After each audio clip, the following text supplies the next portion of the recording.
We talk a lot about supporting women in the workplace, but what happens when they become mothers?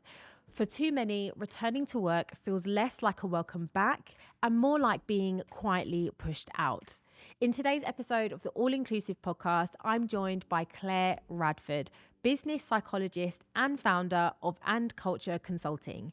Clare recently released a powerful report titled From Boardrooms to Babies and Back: How to Support Returning Parents and Stop Losing Talent.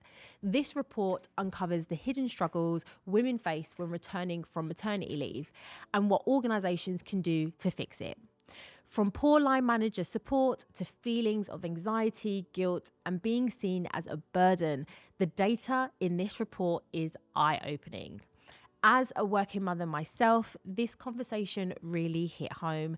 Clare doesn't just talk about the problem, she offers 5 game-changing solutions for organisations that are serious about retaining talent and building truly inclusive cultures. This is one every HR, DEI, and people leader really needs to hear. Now, before we dive in, make sure to subscribe and share this episode with someone that's navigating returning to work challenges or that's building inclusive policies. Your support helps bring these critical conversations to more people. Now, without further ado, let's jump into my conversation with Clare. Hi, Clare. Welcome to the All Inclusive podcast. Hello, nice to see you again. Yeah, it's great seeing you. Great having you on the show also. Thank you. I'm excited to dive into conversation with you. It's on a topic that is very much close to my heart. So Mhm. I can't wait to get into it. So just to start things off, can you tell our listeners a little bit about yourself and the inspiration behind the report?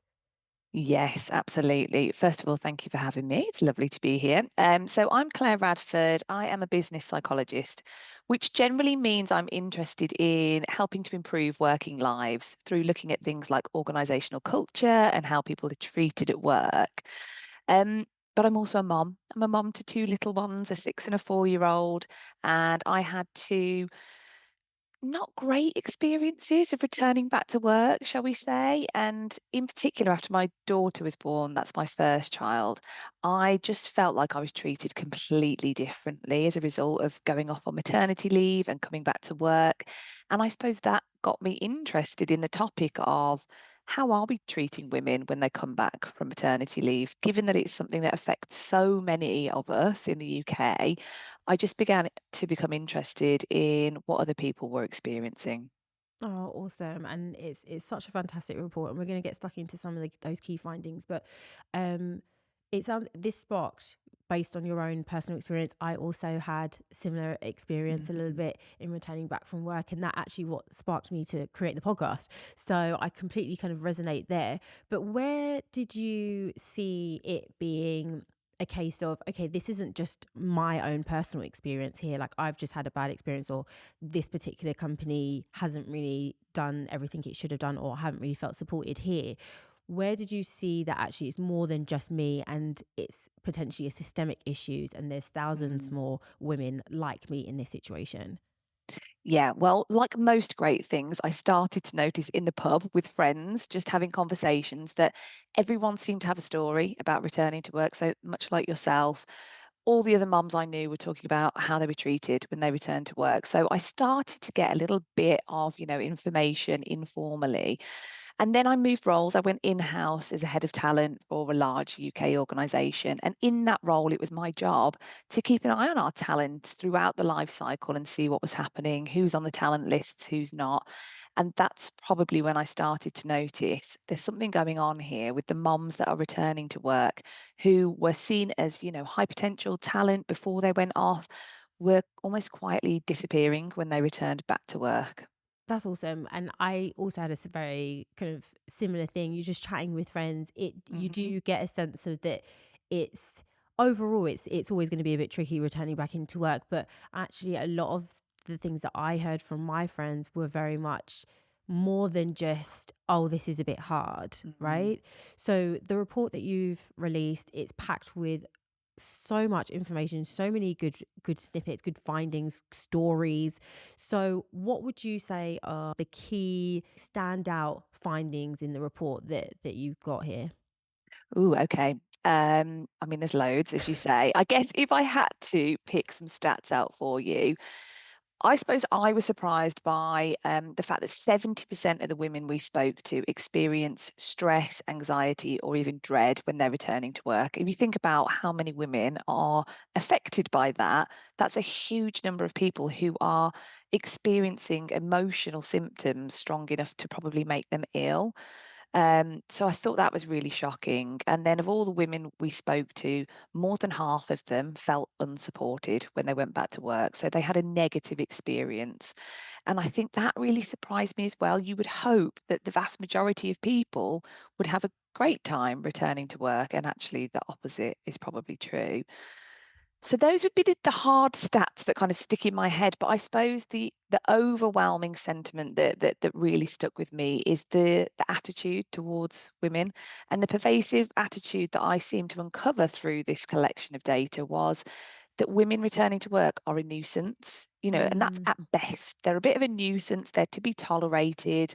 And at worst, they were being bullied, gaslit, pushed out of organizations. So I think that really shocked and surprised me. So, what would you like to say to those that feel women, mothers returning into work is a nuisance and it's an inconvenience? It's a stress on the business. Yeah. I guess I have a couple of thoughts. Given how many people in the UK choose and are able to have children, any employer needs to know that this is going to affect the vast majority of your workforce. That is the vast majority of people will be having children at some point. And so, with that in mind, it's just a natural part of the employee life cycle. It's something that should be embraced and supported. But I also wonder, with my psychology hat on, what's really going on? And actually, is there a bit of a fear element there? So, I don't know how to deal with this person that's come back to work. So, I'm just going to sideline her, make her feel small, put her in a box, and then I don't have to have any difficult or emotionally led conversations. So, I wonder if there's a bit of that going on, really. Actually, I think that's a really good point because even when we're talking about psychological safety in the workplace, which is sometimes quite a difficult area, difficult topic for senior leaders and managers even to grasp and to actually action in a way that they're creating an environment that is safe for their employees to feel Mm. like they can air any grievances, they can question ideas, be able to be innovative. So I think I agree with you. I feel like there might well actually be an element of fear. Yeah. What would you say for the leaders that are listening today, people, Mm. HR, DEI leaders, how can they kind of bridge that gap? How can they Mhm. better equip their organizations to support people returning back into work from motherhood? I think line manager training is the number one thing that any organization could and should be looking into. There's some shocking stats from Gartner that 85% of people managers are never trained really on how to manage people, how to have delicate conversations. So it's therefore no surprise that they're perhaps not doing a great job around topics like return to work. And I think for many of them, there's possibly just a lack of awareness. I think education around what are the realities of returning to work? As you and I both know, lack of sleep is a massive factor in terms of your cognitive function, your physical function, your emotional well-being. Do line managers really understand what that feels like and looks like? And then there's the complexity of the emotional landscape as well. People are returning to work with huge amount of mixed emotion, stress and anxiety, as we've already talked about. But there's also guilt of leaving your child behind. There's the whole identity shift of going from being perhaps a full-time parent to a worker again. So I think education around all the factors and the realities would be the number one thing.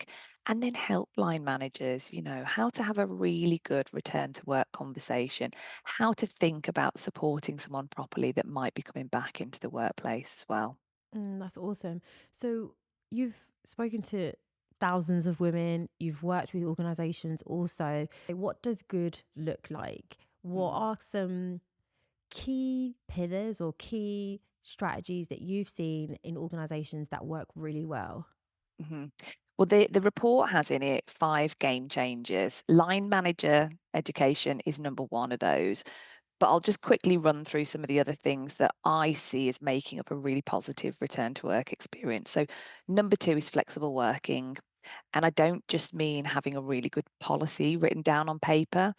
I feel like I speak to loads of organisations that have the perfect flexible working policy, but in reality, it's not being used, it's not being applied because people don't understand how to use it effectively and they don't understand the benefits of applying it and using it as well. So, having a really good look at how the policy is used, what the uptake is of flexible working would be something to really look at. The third thing is something around self-advocacy skills, and this was quite a surprising one for me because I've not seen it in the literature before, but it kind of makes sense when you think about it. Giving returning moms the tools and skills to advocate for themselves, to really clearly and confidently explain, this is what I need to be at my best, and this is what it needs to look like. You can understand why people with those skills would fare better. They'll have a better experience regardless of whether their line manager is brilliant or not. So I think investing in some of those skills for returning mothers and fathers is really helpful as well. I think something around emotional support. So, given the landscape we've just talked about, this is often ignored, and we just, expect people to drop back in. They might have had more than a year out of the workplace. They've got all these emotions going on. Something like return coaching or a returners program to help just navigate some of those feelings, I think would speed up the return to work process as well. And then finally, a supportive network. So, something that the hundreds of mothers I spoke to said they would really benefit from is a supportive network of people that understand what they're going through, who can either just offer some advice or it's just a place to turn if you're having a challenge. And that is really quite easy and low cost to set up within an organization. It could be an employee led group of working parents to support other people as well. Oh, that's awesome. I actually really like one of those that you mentioned, which is that self-advocacy, because Mm. I when reading report, that was something that also I was surprised at. It made sense in reading it. I'm like, oh, Yeah. of course. But actually, yeah, I mean, I know for myself that probably would have been really beneficial because I felt like I was so focused on being able to return back to work and being a contributing team member and not feeling as though that I am having to take extra time away or, cause any disruption. Like you do want to just slip right back in. I don't want to cause a fuss. And so I didn't, in all honesty, I didn't really speak up and was like, actually, you know what? Is it possible? Am I able to just make some slight adjustment because nursery pickup is that this time it's going to take me this long to get to the station? All those logistical Yeah. things. Yeah. Yeah. And yeah, it wasn't really something that I spoke up about because I just felt like I couldn't really do it and I just didn't want to Yeah. rock the boat. Like, And I don't think you're alone in that. I think that for a lot of us that are brought up in this culture, we are socialized from a very young age not to rock the boat. Don't create a fuss. Don't advocate for your needs. But as adults, then we've never learned this skill. And I say to the women that I coach, self advocacy is not selfish. This is about being really clear and making sure that in the long term, you have a sustainable relationship with your employer. And I know from the employers that I work with, they would much rather that. They want to keep their talent for as long as possible. And by not being really clear on what you need, you're actually making things harder for yourself and the business in the long term. yeah, definitely. And even just like when you think about it, and I know what during my maternity leave, I was kind of reevaluating my career and what I wanted for work. And I feel like that is a pivotal time for any organization that if you've got a great support network already Mm. set up, you're more likely to find that your mothers are going to want to return back because they can see that the transition back is going to be really easy. I'm going to be able to get some flexibility here. I've got support here versus, well, actually, my kit days, I didn't know what was going on. It was all a bit up in the air. My manager wasn't reachable. Do you know what? Let me just find what's on the job market, what else is out there for me Yeah. in that time. So I totally agree with you. I think talent retention is such a key piece. And actually the report makes it really clear in that if you do all of these great things, if you create this support network, you will find that your talent are going to stick around. Mm. And I think that is one of the key messages in the report, because it's not like a nice, soft and fluffy thing. Oh, let's treat returning moms really nicely. I think what I found in my research is there is a bottom line impact of this work. And I would say, however you treat your women, they will remember. So if you treat them really well, they will be advocating for you as a brand, they'll be advocating for you as an employer. But if you treat them badly, they will be shouting that from the rooftops. And for example, in the report, there's a lady who worked at a Magic Circle law firm. She describes her experience and she says, I would not recommend working at this place if you're ever considering having children. And I've loads of friends that would say the same thing. Don't go and work there because you won't be treated well. So there's almost this hidden cost of sort of reputational damage, as well as the fact that your returning parents will just vote with their feet. They'll just go elsewhere. And we know that family friendly policies are becoming more and more important when people are looking for jobs.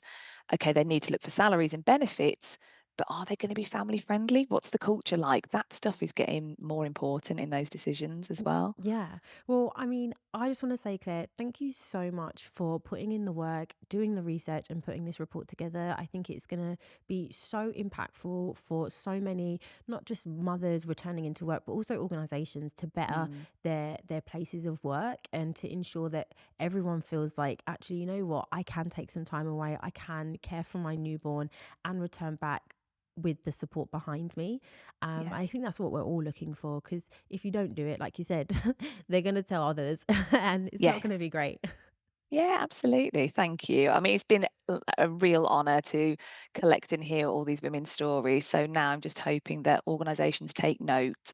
I think this is not an issue that is going to go away. If anything, it's getting worse. And we're seeing for the first time in 20 years, we made such progress. And now the number of women at senior levels is going down again.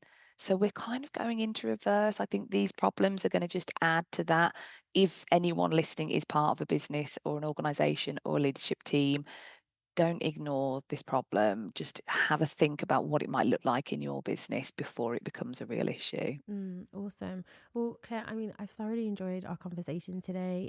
I'm Thank so you. glad to have you on. Again, the report's absolutely awesome. And don't worry, all those that are listening, I am going to put a link down below so you are all able to check out the report.